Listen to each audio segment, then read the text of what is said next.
महाराष्ट्रात रिक्षा आणि टॅक्सी चालकांसाठी मराठी भाषा सक्तीची करण्याच्या निर्णयावरून वकील गुणरत्न सदावर्ते आणि महाराष्ट्र नवनिर्माण सेना यांच्यात मोठा वाद निर्माण झालाय।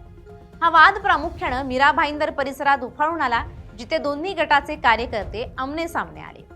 1 मे पासून रिक्षा चालकांना मराठी सक्तीचा निर्णय अन्यायकारक आणि बेकायदेशीर असल्याचं सदावर्ते यांचं म्हणणं आहे।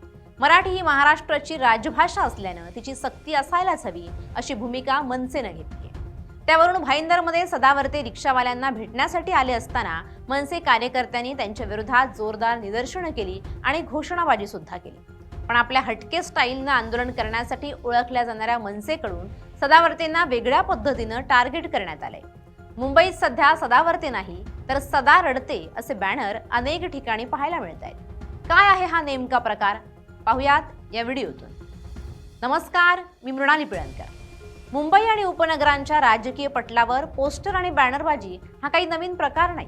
मात्र गेल्या काही दिवसांपासून मुंबईच्या रस्त्यांवर आणि मोक्याच्या चौकांमध्ये एका विशिष्ट नावाचे बॅनर सर्वांचं लक्ष वेधून घेत आहेत। वकील गुणरत्न सदावर्ते यांचा उल्लेख सदा रडते असा करत अज्ञात कार्यकर्त्यांनी ही बॅनरबाजी केली आहे। या बॅनरमुळे केवळ चर्चाच सुरू झाल्या नाही तर राज्याच्या राजकारणात वैयक्तिक टीकेची पातळी किती खाली गेली आहे यावरही आता खल होऊ लागलाय। या बॅनरबाजीची सुरुवात मुंबईतील दादर, चेंबूर आणि ठाण्यातील काही महत्त्वाच्या भागातून झाली। लाल आणि काळ्या रंगाच्या अक्षरामध्ये छापलेल्या या बॅनरवर सदा रडते असा मोठा मजकूर लिहिण्यात आलाय। सदावर्ते या आडनावातील शब्दांशी खेळ करत ही उपरोधिक टीका करण्यात आली आहे।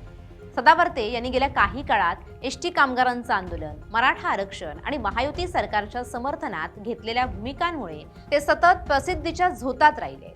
त्यांच्या आक्रमक बोलण्याच्या पद्धतीमुळे आणि अनेकदा टीव्ही चॅनलवर भाऊक होऊन मांडलेल्या भूमिकांमुळे विरोधकांनी त्यांना रडगाणं गाणारा असा हिणवण्याचा प्रयत्न या बॅनरच्या माध्यमातून केलाय। विशेष म्हणजे हे बॅनर कोणी लावले याबाबत सुरुवातीला संदिग्धता होती, मात्र राजकीय वर्तुळात याची चर्चा थेट महाराष्ट्र नवनिर्माण सेनेशी जोडली जाते। मनसे आणि सदावर्ते यांच्यातील वाद जुना आहे। सदावर्ते यांनी राज ठाकरे किंवा मनसेच्या धोरणांवर केलेल्या टीकांमुळे मनसेचे कार्यकर्ते आक्रमक झाले होते। त्यातूनच हा बॅनर वॉरचा प्रकार समोर आल्याचं बोललं जात आहे। पोलिसांनी अनेक ठिकाणी हे अनधिकृत बॅनर हटवण्यास सुरुवात केली असली तरी सोशल मीडियावर त्याचे फोटो आणि व्हिडिओ तुफान व्हायरल झाले आहेत। नेटकऱ्यांनी यावरून मीम्स बनवत सदावर्ते यांच्या जुन्या भाषणाच्या क्लिप जोडून सदा रडते मोहिमेला वेग दिलाय। या बॅनरबाजीवर स्वतः गुणरत्न सदावर्ते यांनी अद्याप कोणतीही अधिकृत प्रतिक्रिया दिली नसली तरी त्यांच्या समर्थकांनी हा लोकशाहीचा अपमान असल्याचं म्हटलंय। एखाद्या व्यक्तीच्या आडनावाचं विडंबन करणं हे महाराष्ट्राच्या राजकीय संस्कृतीला धरून नसल्याचं मत काही राजकीय विश्लेषकांनी व्यक्त केलंय, तर दुसरीकडे सामान्य जनतेमध्ये या बॅनरची कुतूहलानं चर्चा होतीये। मुंबईतील वाहतूक कोंडीत अडकलेला चाकरमानी असो किंवा कट्ट्यावर बसलेला ज्येष्ठ नागरिक, प्रत्येकाच्या नजरेत हे बॅनर पडत आहेत। सध्या तरी मुंबई महापालिकेनं हे पोस्टर्स काढण्याचे आदेश दिले आहेत, परंतु सदा रडते या शब्दांनी जो राजकीय संदेश पोहोचवायचा होता तो पोहोचला असल्याचं चित्र दिसतंय। या घटनेमुळे सदावर्ते यांच्या विरोधातील गट अधिक सक्रिय झालाय। भविष्यात हा वाद न्यायालयीन लढाईत किंवा प्रत्यक्ष संघर्षात उतरण्याची शक्यता नाकारता येत नाहीये। 4 तारखेला अमराठी चालकांनी पुकारलेल्या बंदला सदावर्ते यांनी पाठिंबा दिलाय। मराठी भाषा एकट्या मनसेच्या 7 बाऱ्यावर नाही असं म्हणत त्यांनी मनसेवर टीका केली।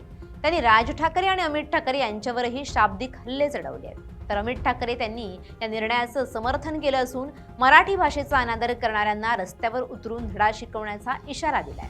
तर मनसे नेते अविनाश जाधव यांनी तर थेट सदावर्ते यांनी मराठीचा अपमान थांबवावा, अन्यथा त्यांच्या घरात घुसून मारहाण करू असा सज्जड दम दिलाय। या प्रकरणामुळे मुंबई आणि आसपासच्या परिसरातील राजकीय वातावरण तापलंय। आता लक्ष लागलंय ते 4 तारखेच्या बंदकडे। पण प्रत्येक वादात बेडकासारखी उडी घेणाऱ्या सदावर्तेंना मराठीचं नेमकं काय वावडंय असा सवाल विचारला जातोय। मुंबई सर्वांना पोचते, त्यात अनेक परप्रांतीय बाहेरून येतात आणि इथे खातात, इथे कमवतात, मात्र मराठीचा मुद्दा आला की आम्ही मराठी बोलणार नाही अशी दादागिरी करताना दिसतात। त्यांना चाप लावण्यासाठी सरकारनं घेतलेल्या या निर्णयाचं मराठी माणसांकडून मात्र स्वागत करण्यात येतंय। Bureau report, LS Marathi.